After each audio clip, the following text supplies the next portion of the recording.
Hello and welcome to bodybuildingscience.info. This is Carl, and on bodybuildingscience.info I give you science-based tips to build muscle even if you have bad genetics. And if you have bad genetics like me, you probably have a hard time gaining muscle mass, and supplements can help you do that. And there's a new one that works really well. It's been proven in studies. I've tried it, worked for me too, and I'm happy to tell you about it this week.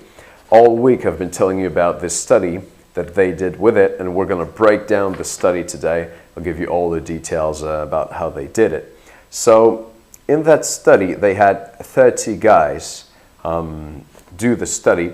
The guys had been training for at least a year, and that's important, as you know, because when you start working out, anything works. So if you do a study with beginners, you won't find any difference because everything's going to work for both of them.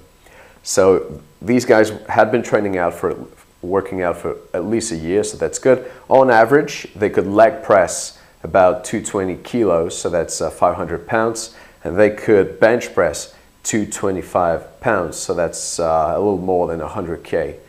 So these guys, you know, they had 2 plates on the bench, about 10 plates on the leg press. These guys were not beginners. They were pretty well-trained, intermediate trainers at least.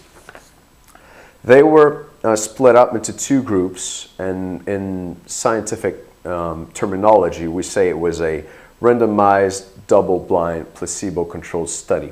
So randomized just means that the study participants, they were split up in these 2 groups at random.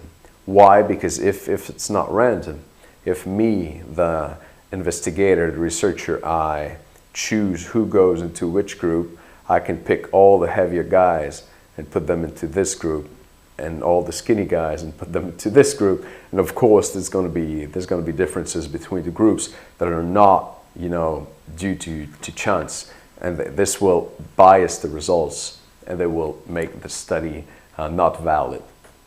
It was double blind, which means that neither the participants nor the researchers knew who was taking what. So in the 2 groups, both groups were taking supplements every day. One group was taking the supplement I've been telling you about all the week, and that works. The other group was taking a placebo. So both groups are taking pills. They don't know, these guys, they don't know which group they are in, and the researchers, they don't know which group they are in neither. So nobody knows who's taking what until the end of the study. That's very important too, because as a researcher, if you know that this guy is taking your supplement, then maybe you're going to push him a little more when he trains. You're going to give him a, you know, better advice, everything. And the other guys, you'll just neglect them. And so it will tend to prove what you thought was real before you did the study. So to prevent that, in science, we have all these protocols that we follow to make sure the results really reflect, in that case, the supplement people took, and not our own biases. So the guys in the 2 groups, they trained hard for 8 weeks. So all the guys trained hard, but only half of them were taking the supplement. The other half were taking a pill every day that had nothing in it. So what happened after 8 weeks? First off, the guys who took the supplement, they gained 3.5 pounds of muscle in 8 weeks. So that's pretty good. If you've been training for a year and now you're gaining 3.5 pounds of muscle, that's just under 2 kilos in 2 months, 8 weeks, you'll notice it's a pretty good difference. The guys in the other group who didn't take the supplement, they did not gain muscle. Okay, so we can really attribute this 3.5 pounds of muscle to the supplement that the guys in the group who took it, took. Also, what happened is that they increased their strength by 15%. So that was the total strength. They looked at the total of the leg press, of the bench press. They added that up, and that went up 15% in 2 months. That's pretty good too. I mean, let's say you bench press 200 200 pounds. And then in 2 months, you get to 230. Yeah, that's pretty damn awesome. So same for the leg press. Total was 15%. That's a good gain of strength. I would take that any day. The guys who did not take the supplement in the other group, they also increased their strength. That's good. I mean, they're working out. They should be getting better. These guys, they increased only 10%.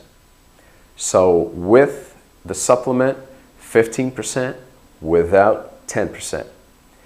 Increase in strength. And for muscle mass, with the supplement, 3.5 pounds, and without, nothing in 2 months.